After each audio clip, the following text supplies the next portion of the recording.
Hey there everybody, I'm Fanula, this is my gardening channel, and today I'm at Cottage Gardens and I'm going to be planting up the pollinator garden. Now if you've never been here before, the pollinator garden's down the bottom of the hill and there are some perennial pollinator plants, and today I'm focusing on the annuals that I'm going to plant. I've got Alyssum, I've got Marigolds, I've got sunflowers, I've got cosmos, and I'm going to head back up the hill and get a zinnia or two also. So let's dive right in. What is a pollinator? Everybody probably knows what a pollinator is by now. Apart from being vital to every single crop ever grown by anybody, you need pollinators. But they're also really lovely to have in your garden. They pollinate plants to give us crops. They pollinate other plants to give us more flowers, more seeds. I mean, my self-seeding plants wouldn't be self-seeding except for pollinators. So they make me really, really happy. But we love honeybees, right? We love butterflies, right? We love hummingbirds. Did you even know that a hummingbird is a pollinator? Well, yes, it is. So I'm planting plants that attract all of them here to Cottage Gardens. Not only do I grow everything here with a view towards beauty, I do kind of think about the pollinators too when I'm growing them.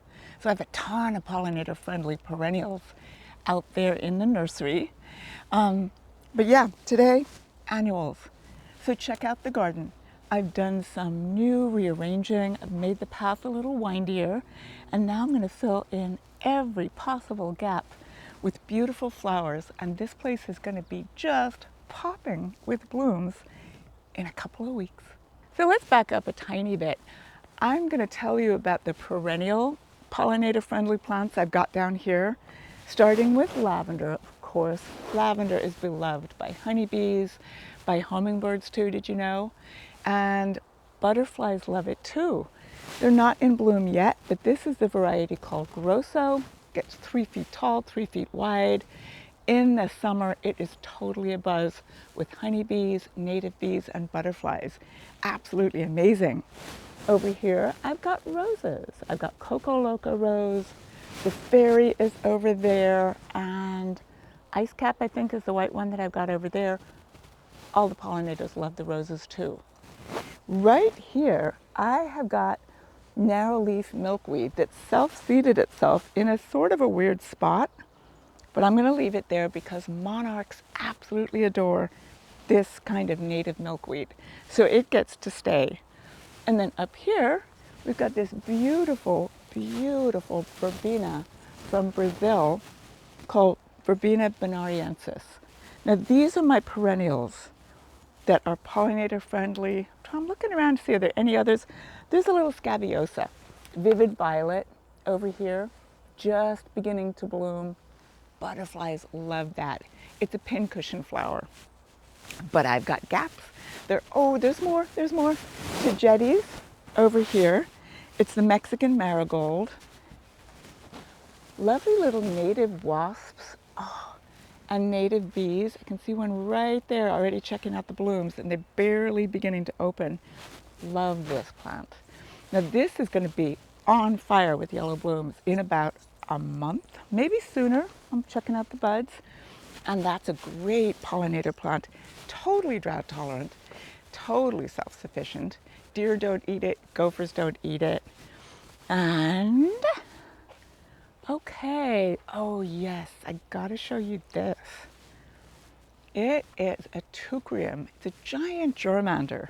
It's called Teucrium botanicum, just about to bloom.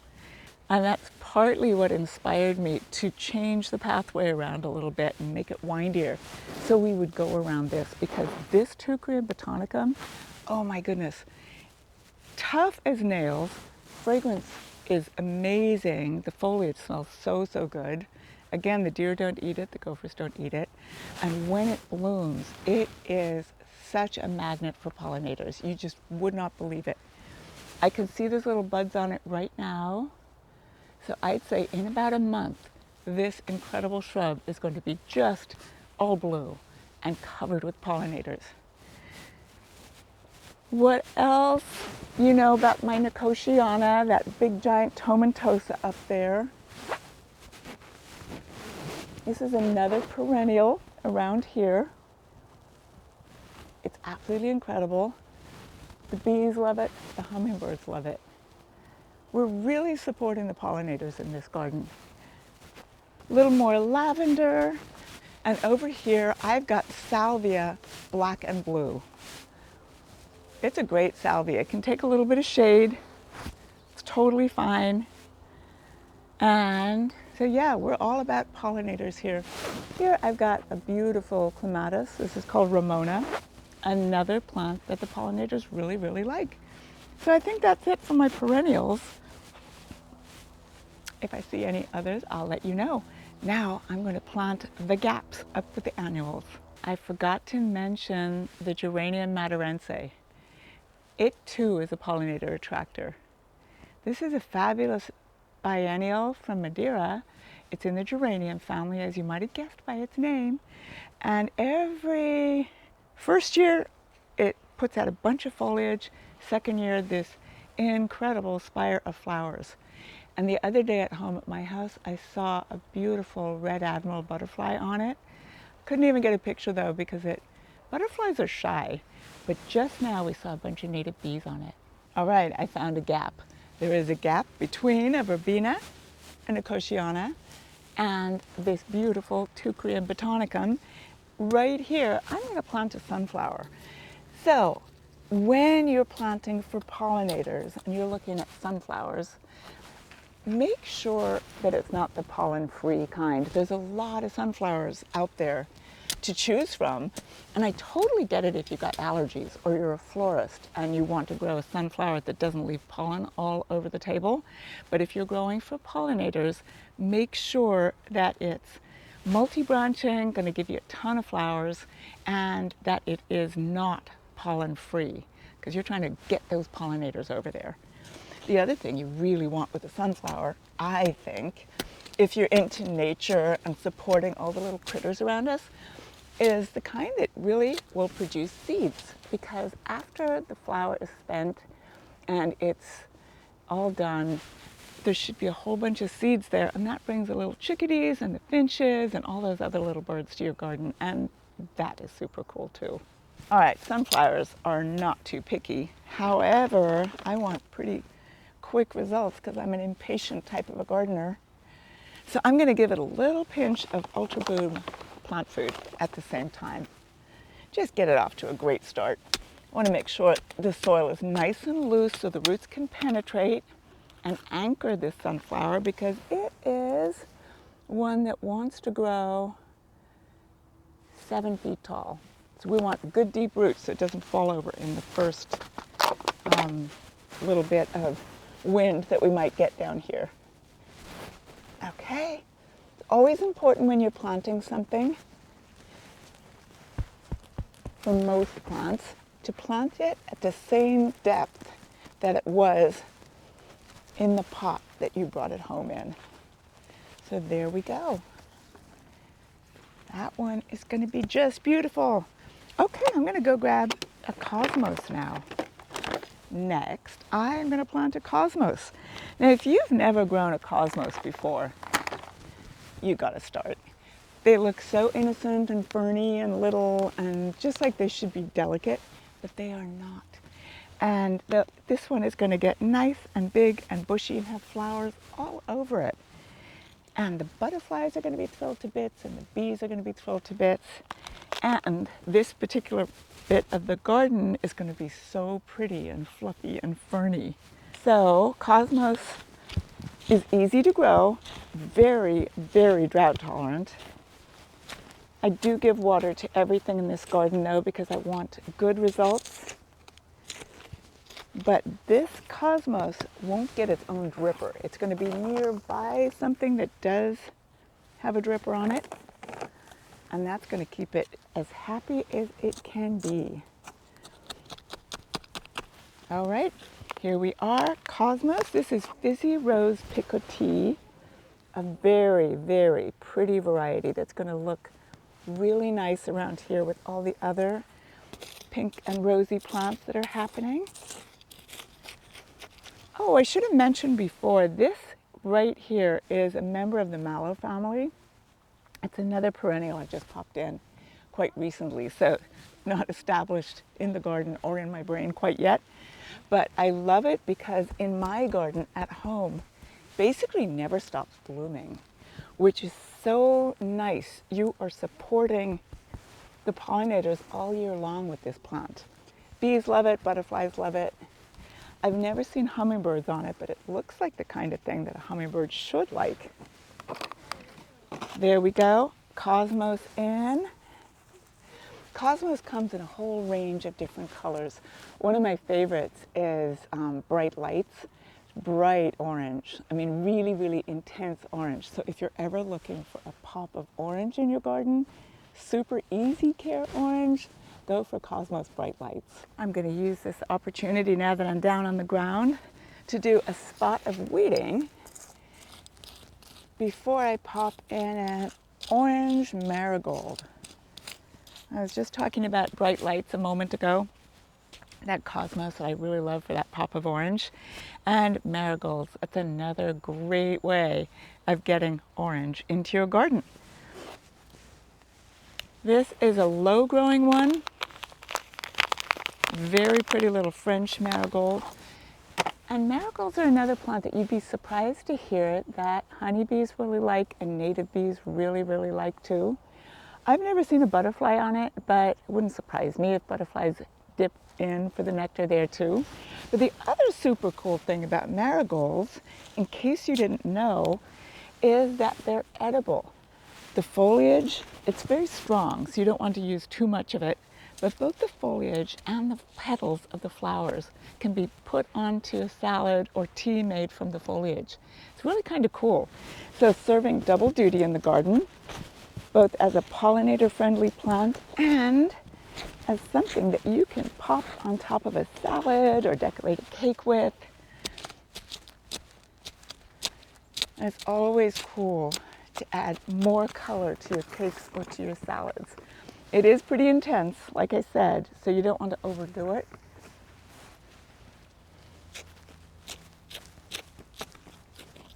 But as far as being in the garden is concerned, honestly, I don't think you can have too many marigolds.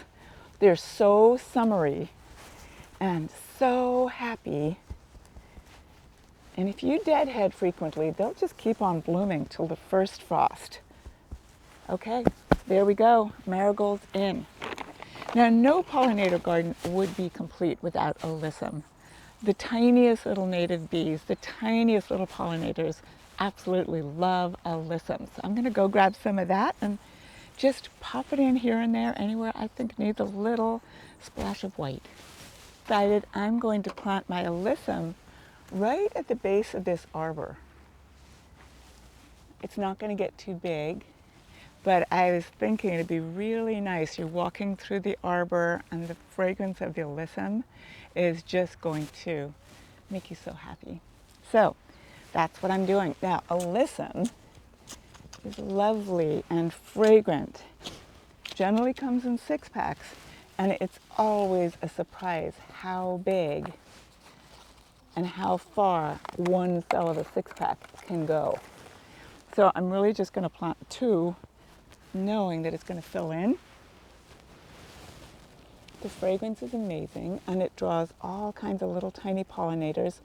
Great, I can see a little creature buzzing around right now. It's a great plant to have in your vegetable garden, especially for things like squash and pumpkins and zucchinis that sometimes, I hear an awful lot here that last year squash didn't do well, and it always seems to come down to pollination. So I think every veggie garden should have a little bit of Alyssum in it. Just bring those pollinators in with the Alyssum, then they're going to wander off to the zucchinis and pumpkins and squash and pollinate those for you too. Breaking up the roots a bit, popping it in. It's adorable already, but in a couple of weeks it's going to fill out and be so, so pretty. I'm going to do that on both sides so you're pretty much enveloped in fragrance as you walk through. And I'm planting it close to the base so it goes through the other side as well. And I think it's going to be really pretty, really fragrant, and the pollinators are going to love it too. So I changed my mind. I decided I'm planting all of them, even though I know they're going to fill in and spread out, and I don't think they're going to actually overcrowd each other because that does not seem to be a thing for Alyssum. But it's a 6-pack. What was I going to do with the other 2? Right now, I am making this look absolutely gorgeous. One thing about Alyssum that you really got to know is it self-seeds, and you know how much I love self-seeding plants. So you plant Alyssum once, you're going to have it forever, and it's so cool. And it comes in a whole bunch of different ranges of colors. There's really soft purples, there's pinks.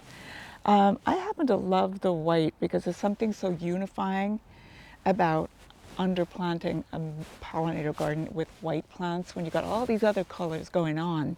Nice to have white, calming white at the base of it. And then the fragrance is pretty amazing. I found a spot for a zinnia. So it turns out this was an A to Z of pollinator annuals. And I only just realized it when I was planting the Alyssum.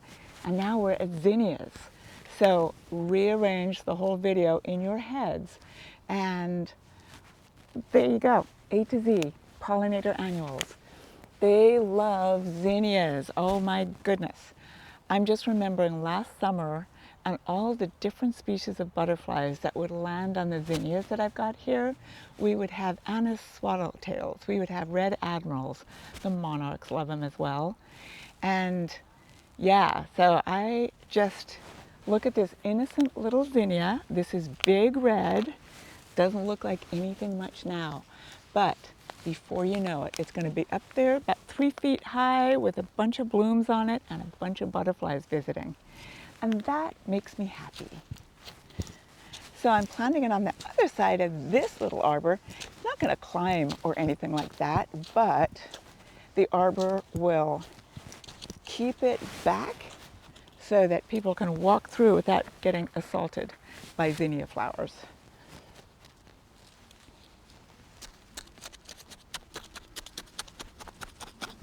All right, I broke up the soil to allow the roots to penetrate real easily.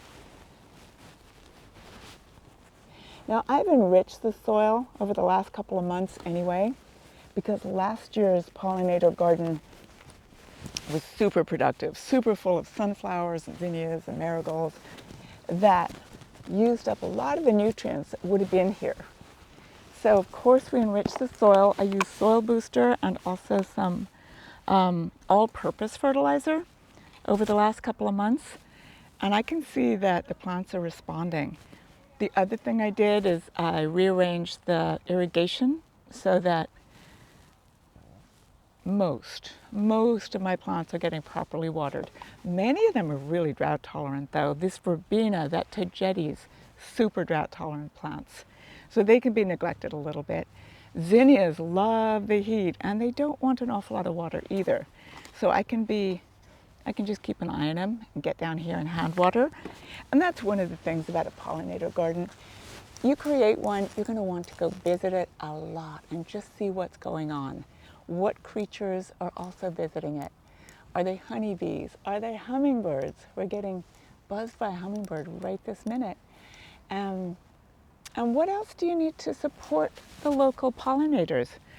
I always recommend that you have a little bit of a water source in your pollinator garden. I've got a bird bath over there that is very, very shallow, and I'm going to put some rocks in there too so that when the bees need a drink, they can come by. An irrigation system such as mine sometimes has leaks in it here and there, and that creates a seep for butterflies. Butterflies really, really love a wet patch of dirt, and they will gather around it and sip the water that way. I was just remembering being on a hike once and seeing this butterfly seep up in the Sierras, and there was a whole bunch of little blue butterflies on it. It was super, super cool. It was, I mean, a butterfly seep is really a wet patch of dirt. And just to see all those little blue butterflies sipping water from that wet patch of dirt made it into something magical. So this is something you can do too. You can create your own magic in your own garden by adding pollinator-friendly plants, water sources, and little sprinkles of fairy dust, honestly. All right, that's it, people. I hope you enjoyed today's video. I sure had fun planting. I'm probably going to do a little bit more because I'm seeing the odd spare patch of bare dirt. I'm going to stick some more sunflowers in. And I really encourage you to get outside today and look at what the pollinators are visiting already in your garden. You're going to be amazed, but really pay attention. And then go look to see, do you have any gaps left in the soil? Anywhere you can pop in a cosmos or a sunflower or a zinnia. There's always space for Alyssum, always. And just have a lot of fun. Come on into Cottage though. I have so many pollinator plants. I was a beekeeper until my back gave out and I could not lift those boxes anymore. But we're setting up bees here again at Cottage Gardens. I've always loved honeybees, always loved butterflies. So yeah, super into supporting pollinators. So probably 90% of the plants I have here are pollinator friendly anyway. Oh, one more thing before I go. Don't use pesticides in your garden, just do not. Pollinators are bugs for the most part, apart from the hummingbirds. You don't want to harm those good bugs. Okay, there you go. Find me on Facebook, find me on Instagram. Come visit me at Cottage Gardens anytime at all. Drop me a comment, let me know your favorite pollinator plant in your garden. What did you see when you went for your walk today? And I will see you guys next time. In the meantime, happy gardening.